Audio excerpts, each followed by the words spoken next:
ज्ञान दो प्रकार का होता है। एक बाह्य जगत का ज्ञान, इस संसार का ज्ञान, जिसे हम भौतिक ज्ञान कहते हैं। भौतिक ज्ञान जो आपको देता है उसे हम कहते हैं शिक्षक, उसे हम कहते हैं टीचर। जो फिजिक्स, केमिस्ट्री, मैथ्स, ये दुनिया, हिस्ट्री, ज्योग्राफी, लिटरेचर, ये सब आपको पढ़ाए, बाहर के संसार के बारे में आपको सब कुछ बताए, उसे हम कहते हैं शिक्षक। लेकिन एक अंतर जगत है जो तुम्हारे भीतर का संसार है, वास्तव में जो तुम्हारी चेतना है, वास्तव में जो तुम्हारी आत्मा है, वास्तव में जो तुम स्वयं हो, उसके संबंध में जो ज्ञान, जो अनुभव तुम्हें उपलब्ध कराए, उसे कहते हैं सद्गुरु।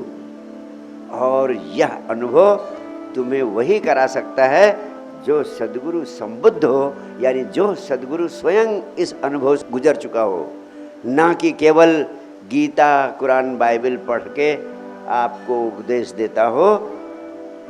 ऐसा व्यक्ति सद्गुरु नहीं है, क्योंकि गीता, कुरान, बाइबल उसके जीवन का अनुभव नहीं है। सामान्य रूप से लोग शिक्षक को ही सद्गुरु समझते हैं, इसीलिए शिक्षक की तरह सद्गुरु को ट्रीट करते हैं, और वहीं बहुत बड़ी भूल हो जाती है। और इसीलिए लोग गूगल को भी गुरु कहने लगे हैं, गूगल गुरु, क्योंकि वो बाहर की दुनिया के बारे में सारी जानकारी आपको दे देता है। हाँ, वो बाह्य जगत का गुरु है, लेकिन तुम्हारी चेतना के संबंध में वो कुछ नहीं बता सकता, तुम्हारी आत्मा के संबंध में वो कुछ नहीं बता सकता। तुम कौन हो इस संबंध में वो कोई जानकारी नहीं दे सकता। तो सद्गुरु टीचर नहीं है, शिक्षक नहीं है। हाँ, 5 से 10% शिक्षक की भूमिका हो सकती है सद्गुरु की, लेकिन 90 से 95% वो कुछ और है, बहुत कुछ है। वो क्या है?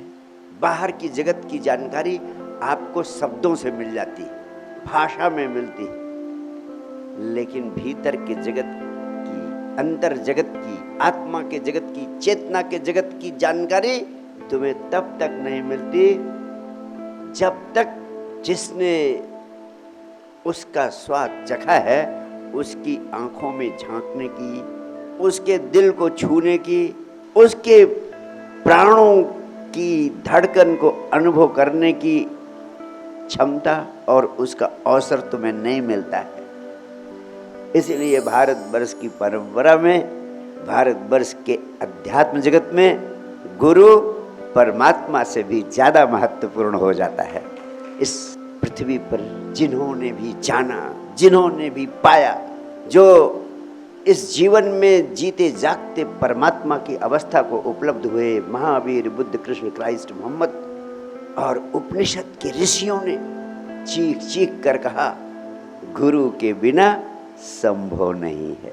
और यहीं पर मैं एक और महत्वपूर्ण बात कहना चाहता हूँ। शिक्षक सिर्फ तुम्हें जानकारी दे सकता है, ज्ञान दे सकता है, लेकिन सद्गुरु जानकारी देने के बजाय तुम्हें पूरी तरह रूपांतरित करने की चेष्टा करता है, तुम्हें पूरी तरह ट्रांसफॉर्म कर देने की चेष्टा करता है, तुम्हारे भीतर एक नया व्यक्ति पैदा करने की चेष्टा करता है।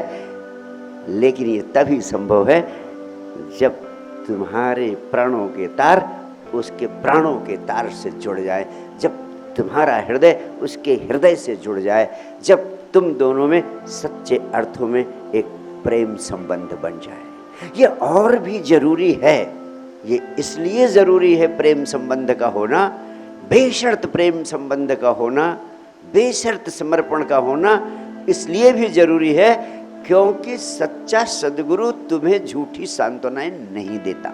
जब तुम्हारा संबंध सद्गुरु से जुड़ जाता है और जब सद्गुरु को भरोसा हो जाता है कि तुम्हारे भीतर बेशर्त प्रेम की, बेशर्त समर्पण की घटना घट गई है, तब वो नए ढंग से तुम्हारे ऊपर काम करता है। जब वो नए ढंग से काम करना शुरू करता है, तब आपके ऊपर वो चोट करता है, तब वो बहुत कुछ ऐसा करता है जिससे आपकी ईगो, आपका अहंकार, आपका जो जीवन जीने की शैली है, जो आपकी जीवन जीने की आदत पड़ गई है, उस पर उसकी चोट पड़नी शुरू होती है तो तुम तिलमिलाने लगते हो, तुम भागने लगते हो, तुम हो सकता है शत्रुता भी करने लगो, हो सकता है तुम घृणा भी करने लगो। इसलिए जब तक तुम्हारे अंदर बेशर्त प्रेम नहीं पैदा होता है तब तक सद्गुरु संभाल संभाल के चलता है, क्योंकि अगर ज़्यादा चोट सीधे करना शुरू कर दिया तो कहीं तुम भाग ही ना जाओ, और भाग गए तो फिर गुरु बेचारा करेगा क्या।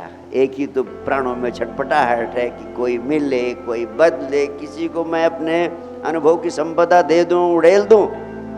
और सारे संबुद्ध सद्गुरुओं की एक ही पीड़ा रही है कि उस संपदा को लेने वाला कोई मिलता ही नहीं है।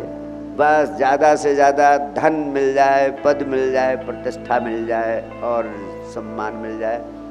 इसलिए फर्स्ट फेज में मैं आपको इन्हीं सब चीज़ों को दिलाने की चेष्टा में लगा रहता हूँ। आगे आपका कदम बढ़ता नहीं, समय बहुत लग जाता है। मैं चाहता हूँ दोनों काम साथ साथ जारी रखो, बाहर का संसार और भीतर का संसार।